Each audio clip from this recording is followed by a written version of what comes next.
بسم اللہ الرحمن الرحیم. Welcome to business watch. میں ہوں انیس شیخ. ناظرین، آج کے پروگرام میں ہم بات کریں گے پاکستان اور آئی ایم ایف کے حوالے سے. آئی ایم ایف کے پروگرام میں ہم گئے، اس کے بعد کیا ہوا، اس پروگرام میں جانے کی ضرورت کیوں پیش آئی، ملک کیوں آئی ایم ایف کے پاس جاتے ہیں، آئی ایم ایف کا ایجنڈا کیا ہے، آئی ایم ایف کے پروگرام میں جانے سے کیا ہوتا ہے، کون کون سے ممالک ایسے ہیں جنہوں نے آئی ایم ایف کا پروگرام مکمل کیا ہے. میرے خیال ان تعداد بہت کم ہے. ڈاکٹر سلمان شاہ ہمیشہ کی طرح پروگرام میں ہمارے ساتھ شریک گفتگو ہوگی. ڈاکٹر صاحب بہت بہت شکریہ پروگرام تشریف لائے. آج کا جو ہم بات کریں جس ٹاپک کے اوپر بڑا امپورٹنٹ ہے، تو کچھ ڈیٹا ہے میرا خیال ہے وہ بھی ہم اپنے ناظرین سے شیئر کرتے ہیں اور اس کے بعد اس پہ کامنٹ دیتے ہیں. ناظرین، اگر ہم اس وقت بات کریں جو صورتحال ہے پاکستان کے ذمے 31 دسمبر 2009 تک جو غیر ملکی قرضوں کا حجم ہے، اس کو اگر دیکھیں تو جو سرکاری قرضے ہیں پبلک اور پبلکلی جو گارنٹیڈ ہیں، اس میں 43 ارب جو ہیں اور 50 کروڑ ڈالر کے قرضے ہیں. بینکوں کے قرضے جو ہیں آپ کے سامنے آ رہی ہے رقم 19 کروڑ 60 لاکھ ڈالر ہیں. آئی ایم ایف کے جو قرضے ہیں جو 31 دسمبر 2009 تک تھے وہ 7 ارب 49 کروڑ ڈالر تھے. غیر ملکی کرنسی میں جو قرضے تھے وہ 1 ارب 22 کروڑ ڈالر تھے. مجموعی طور پہ جو ہمارے ایکسٹرنل ڈیٹ ہے وہ 55 ارب 67 کروڑ ڈالر ہے. ایک بہت بڑی رقم ہے جس کے حوالے سے ہم بات کریں. 55 ارب 67 کروڑ ڈالر جو ہیں وہ پاکستان کے غیر ملکی قرضوں کا حجم ہے. اور جو غالب نے کہا تھا کہ رنگ لائے گی ہماری فاقہ مستی ایک دن، تو لگ رہا ہے کہ ہم اس صورتحال کی طرف بڑھیں. ڈاکٹر صاحب کامنٹ، کیوں یہ صورتحال کیوں پیش آتی ہے؟ اس میں آپ ایک چیز نوٹس کریں کہ یہ 56 ارب کے تقریباً قریب تو یہ اب ہو گیا ہوگا، اس لیے کہ ہم 2009 کی بات اور کی اینڈ کی یہ بات میں آپ کو کہوں کہ جو 2007 میں جب پچھلی حکومت ختم ہوئی تھی اور نئی حکومت آئی تھی تو اس وقت 42 ارب کے تھے. سو اس شارٹ پیریڈ میں، یہ 2 سال کے پیریڈ میں تقریباً 14 سے 15 ارب ڈالر کے اضافی تقریباً 30-40% جو ہے ہم انکریز ہوا ہے، اچانک جمپ کر گیا. اس کا مطلب ہے کہ یہ جو 2 سال تھے پچھلے، یہ بہت غیر معمولی سال تھے اور اس میں بہت چینجز آئیں اور اس سے ہماری جو انڈیٹڈنیس ہے یا قرضے ہیں وہ بڑھ گئے، وہ بہت تیزی سے بڑھ گئے. اور اس میں ہم پھر اینالائز بھی کریں گے یہ کیوں ہوا. اس میں ایکسٹرنل بھی بہت سارے فیکٹرز ہیں، انٹرنل فیکٹرز بھی ہیں. ایکسٹرنل فیکٹرز کو پہلے اگر دیکھ لیں، ہاں، اس میں جو میجر فیکٹر تھا، and I think this is very very critical, اس کو سمجھنے کی جو ضرورت ہے کہ یہ ہمیں ایک آئل شاک پڑا تھا 147 پہ جب چلی گئی. جی، آپ دیکھیں کہ جس دن بجٹ ہم نے 2007 میں جب بنایا تھا تو اس وقت 65 ڈالر تھی تیل کی قیمت. اب یہ ڈیٹس کو ذرا آپ نوٹ کرتے جائیں. جس دن جولائی 2007 میں آپ کا بجٹ آیا تھا 65 ڈالر تھی تیل کی قیمت. ٹھیک ہے، مجھے یاد ہے اس بجٹ میں اسٹیمیشن 72 سے 75 ڈالر کے بیچ میں تھی کہ رہے گی. اس کے بعد آپ دیکھیں کہ جس دن الیکشنز ہوئے 14 فروری کے قریب، اس وقت وہ 82 ڈالرز پہ قیمت، یعنی کہ 20 ڈالر کا فرق پڑ گیا تھا، پر بیرل فرق پڑ گیا تھا. جب نئی حکومت آئی تو اس نے نیا بجٹ بنایا جولائی 2008 میں. اس وقت تک 140 ارب ڈالر کی وہ تیل کی قیمت تھی اور ہمارا جو تیل کا بل تھا وہ 5-6 ارب ڈالر سے بڑھ کے سالانہ سے تقریباً 12 ارب ڈالر تک وہ تیل، یعنی کہ 100% سے اوپر وہ جمپ کر گیا تھا. اور یہ دیکھیں نا، آپ اگر 10-12 ارب ڈالر کا تیل آپ منگا رہے ہیں اور پہلے آپ تیل منگا رہے تھے 5-6 ارب ڈالر کا، تو یہ بہت بڑا فرق ہے، بہت بڑا فرق ہے. اور اس کو ظاہر ہے کہ آپ نے فائنینس کرنا تھا. اب اس میں بہت سی چیزیں تھیں جو ہم کہہ سکتے ہیں کہ مس مینج ہوئیں. ٹرانزیشن ہو رہی تھی، ایک نئی حکومت آئی، اس کو سمجھ نہیں تھی کہ کس طرف جانا ہے کس طرف نہیں جانا.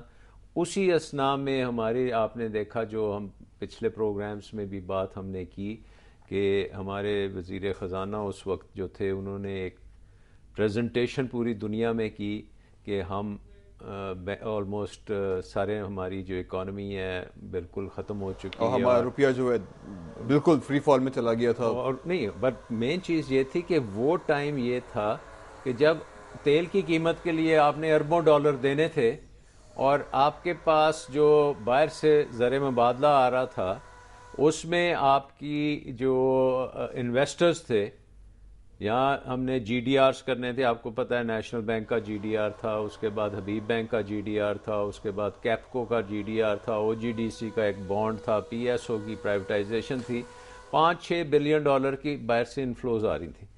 وہ ہماری اس وقت کی حکومت نے بند کر دی, اور ادھر سے یہ تیل کی قیمت آپ باہر کر رہے تھے. سارے شاکس جو ہیں وہ ایک ساتھ لگے. اور اس کو پھر آپ نے فائنینس کیسے کیا؟ وہ آپ نے ریزروز کو کم کیا.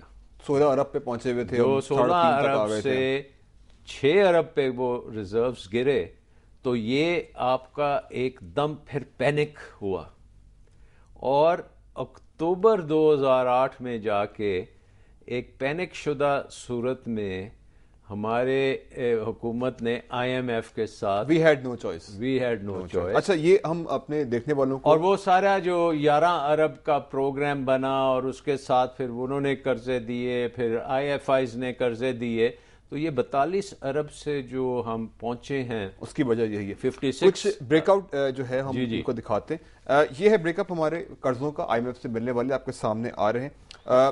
اگر مارچ 2009 میں دیکھیں تو 28 کروڑ 70 لاکھ ڈالر ملے تھے پہلی قسط. اگست 2009 میں 1 ارب 27 کروڑ ڈالر.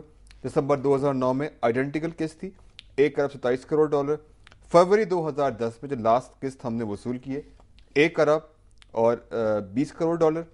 مئی 2010 میں جو متوقع قسط تھی وہ 1 ارب 20 کروڑ ڈالر کی تھی, لیکن اب یہ معاملہ تھوڑا سا لٹک گیا ہے, اور اب مئی میں جو ہے اس حوالے سے مزید جو ہے ہم نے آئی ایم ایف سے بات کرنی ہے. ہمارا وفد بھی جائے گا, اور ابھی کنسرنس کافی سارے باقی ہیں دونوں اینڈ کے اوپر. ہمارے اینڈ پہ تو خیر ہمیں تو پیسے لینے, ان کے اینڈ پہ کچھ کنسرنس موجود ہیں. ڈاکٹر صاحب یہاں تک تو آپ نے ہمیں جی اس میں اب آپ یہ دیکھیں نا کہ اب آپ مقروض ہوتے جا رہے ہیں ایک ادارے کو جس کا نام ہے آئی ایم ایف.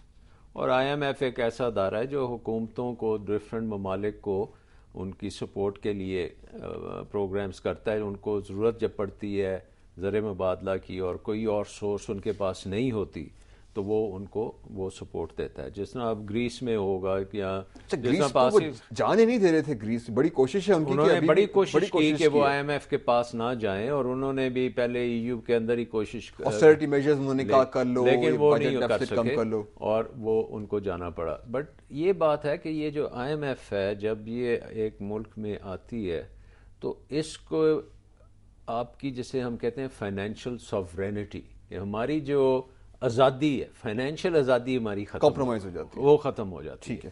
اور پھر یہ 11 ارب کے جو قرضے ہیں اس کے عوض آپ کو ان کی احکامات ماننے پڑتے ہیں. نہ صرف آپ کا اسٹیٹ بینک ان کے نیچے آ جاتا ہے, آپ کی منسٹری آف فائنانس ان کے نیچے آ جاتی ہے, اور آپ کے جو وزیر اعظم ہیں یا صدر ہیں یا جو بھی ہے وہ ان کو ان کی بات ماننی پڑتی ہے. سو ایک طرف یہ آپ مقروض ہوتے جا رہے ہیں, دوسری طرف آپ کی جو آزادی ہے وہ آپ کھو جاتے ہیں, تیسری طرف وہ پھر جو آپ کو نقصہ دیتے ہیں وہ اتنی کڑوی دوائی ہوتی ہے اچھا جس کو کھا کے تو کہیں تو ویسے ہی ختم ہو جاتے ہیں. ڈاکٹر صاحب ایک اور تھوڑا سا ڈیٹا ہم اپنے دیکھنے والوں سے شیئر کریں گے. ناظرین, کن کن ادوار میں آئی ایم ایف سے قرضے لیے گئے, یہ دس از ویری انٹرسٹنگ ریڈ, اس کو دیکھیے گا کہ آئی ایم ایف سے کن ادوار میں ہم نے قرضے لیے. آپ کے سامنے آ چکے ہیں بینظیر بھٹو کے جو 2 ادوار تھے اس میں 4 مرتبہ ہم نے قرضہ لیا ان سے. میاں نواز شریف کے بھی 2 دفعہ پرائم منسٹر رہے, 2 دفعہ انہوں نے قرضے لیے. جنرل پرویز مشرف نے 2 دفعہ اس پروگرام میں گئے, اور جو لاسٹ ہے یوسف رضا گیلانی صاحب جب پرائم منسٹر بنے تو ہم 1 دفعہ جو اس وقت ہم آئی ایم ایف کے پروگرام میں آ چکے ہیں. 1988 میں پہلی مرتبہ ہم آئی ایم ایف کے رکن بنے تھے, 11 مرتبہ ہم آئی ایم ایف کے پروگرام میں جا چکے ہیں. یہ ہماری ہسٹری ہے آئی ایم ایف کے حوالے سے, اور یہ وہ ہسٹری جس کو ہم نے ڈسکس کرنا ہے. لیکن اس سے پہلے کہ ڈسکشن میں جائیں چھوٹا سا ہم نے بریک لینا ہے, اور بریک کے بعد ڈاکٹر صاحب کے کامنٹس لیں گے اپنی ہسٹری کے اوپر اور ہماری پریزنٹ سچویشن کے اوپر. ہمارے ساتھ رہیے.